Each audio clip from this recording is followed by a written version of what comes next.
Alors si on s'en tient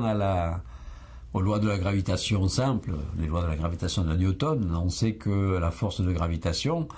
ne s'annule jamais, elle ne s'annule qu'à l'infini, en théorie, puisque simplement elle décroît avec la distance, comme l'inverse du carré de la distance. Donc c'est sûr que plus on s'éloigne, au plus la force diminue d'intensité. Mais théoriquement, s'il n'y avait pas d'autre corps que la Terre dans l'univers,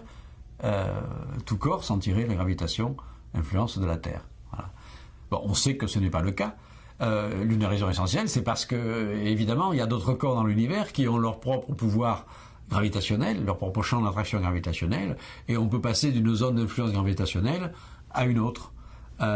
Et donc c'est la raison pour laquelle il n'est pas évident de parler d'une distance caractéristique à partir de laquelle on n'est plus soumis à l'influence de la Terre. Si on va par exemple en direction de la Lune, sur une distance intermédiaire entre la Terre et la Lune, plus proche de la Lune que de la Terre d'ailleurs, parce que la Terre est plus massive que la Lune, donc son pouvoir attractif est plus grand, mais on sait que l'influence gravitationnelle va s'inverser, et donc à un certain point du trajet Terre-Lune, on va plus être soumis à l'attraction de la Terre, mais on va être soumis à l'attraction de la Lune. Ce qu'avait d'ailleurs très bien vu, par exemple, Hergé, le fameux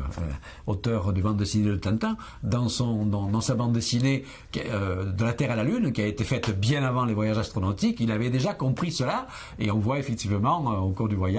le processus d'inversion gravitationnelle, et même avant Hergé, je dois dire, mon cher Kepler l'avait déjà prévu dans un ouvrage extraordinaire qu'il a écrit, pas publié de son vivant, tellement qu'il était hérétique, ça s'appelle Le songe de l'astronomie lunaire, et il avait imaginé un voyage vers la Lune, et il avait déjà calculé qu'effectivement, à un certain moment de la trajectoire, on tomberait sur l'emprise de la Lune, et donc on n'avait plus besoin de moteur, il suffisait de se laisser tomber sur la Lune. Voilà. Et donc après, si on va dans une autre direction que celle de la Lune, eh bien, c'est sans doute plus loin que l'on ressentira l'attraction dans notre corps et que l'on pourra effectivement échapper à la gravitation terrestre.